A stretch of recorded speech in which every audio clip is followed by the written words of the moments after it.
Kami dari kelompok 2 yang beranggotakan Tiara Meratus Solihah, Muhammad Ivan Rahman Basori, dan Desafia Azani akan menampilkan PPT tentang bank. Bank dalam bahasa Itali artinya bangko atau bangku. Bangku sendiri merujuk pada meja yang digunakan oleh para banker untuk melakukan kegiatan operasional melayani masyarakat atau nasabah. Bank menurut Undang-Undang Republik Indonesia Nomor 10 Tahun 1998 tentang Perbankan, Pasal 1 Ayat 2. Bank adalah sebuah badan usaha yang menghimpun dana dari masyarakat dalam bentuk simpanan dan menyalurkannya kepada masyarakat dalam bentuk kredit atau bentuk-bentuk lainnya dengan tujuan untuk meningkatkan taraf hidup orang banyak. Bank menurut Undang-Undang Republik Indonesia Nomor 10 Tahun 1998 tentang Perbankan, Pasal 1 Ayat 3. Bank umum adalah bank yang melaksanakan kegiatan-kegiatan konvensional maupun secara syariah dalam kegiatannya memberikan jasa keuangan dalam lalu lintas pembayaran.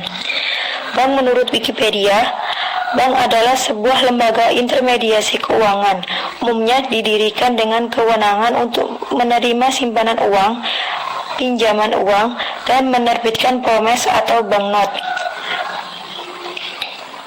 Bank menurut Standar Akuntansi Keuangan atau PSAK nomor 31.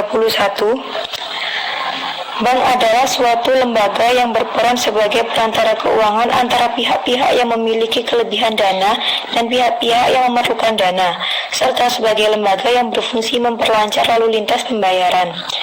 Fungsi bank secara spesifik. Yang pertama, agent of truth atau pembawa kepercayaan. Bank dinilai sebagai lembaga yang mengandalkan kepercayaan sebagai kunci dan dasar utama kegiatan perbankan.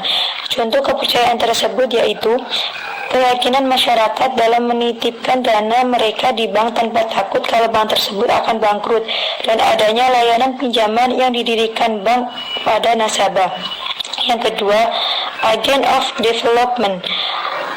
Bank mampu memberikan kegiatan bagi masyarakat untuk melakukan investasi, distribusi, konsumsi, atau jasa yang menggunakan uang sebagai medianya. Semua kegiatan perbankan tersebut tentunya akan mempengaruhi pembangunan perekonomian masyarakat. Yang ketiga, agent of service. Bank menawarkan berbagai jasa keuangan pada masyarakat seperti jasa penyimpanan dana, jasa pemberian pinjaman, dan lain sebagainya. Bank sendiri adalah penghimpun dana masyarakat yang ditujukan pula untuk masyarakat, sehingga jasa yang ditawarkan oleh bank ini pun erat kaitannya dengan kegiatan perekonomian masyarakat. Jenis bank dilihat dari fungsi.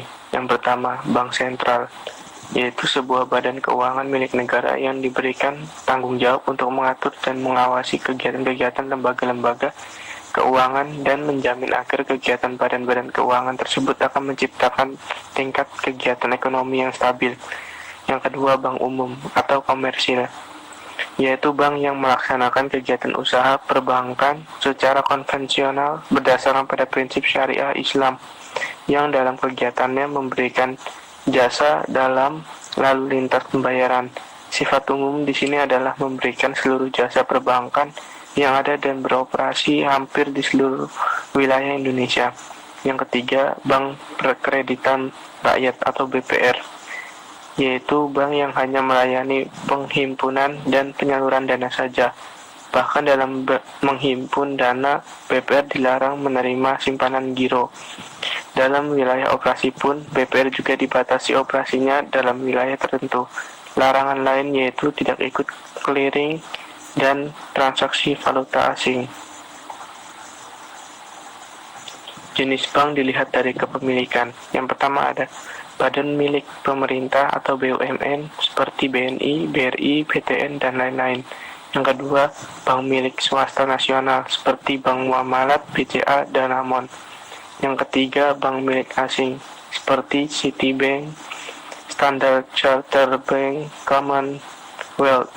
Yang keempat, bank campuran, yaitu Mitsubishi Buana Bank, Interpacific Bank, Bank Sakura, Swadharma, dan bank lainnya.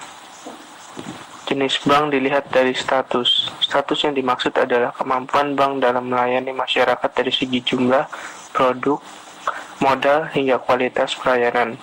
Dibagi menjadi dua, yaitu bank devisa yang memiliki arti bank yang dapat melakukan transaksi hingga keluar negeri atau kegiatan yang berhubungan dengan mata uang asing, misalnya transfer ke luar negeri, inkaso ke luar negeri, hingga traveler check-in.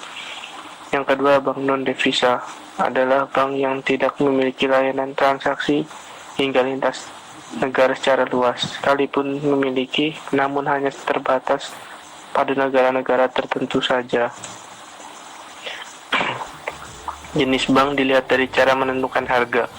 Yang pertama, bank konvensional menerapkan sistem harga sesuai suku bunga atau biasa dikenal sebagai spread based, serta metode fee based. Istilahnya yakni menghitung biaya yang dibutuhkan. Yang kedua, bank syariah menerapkan sistem perjanjian sesuai hukum Islam dengan pihak-pihak terkait dalam penyimpanan dana, pembiayaan, dan berbagai kegiatan perbankan lainnya.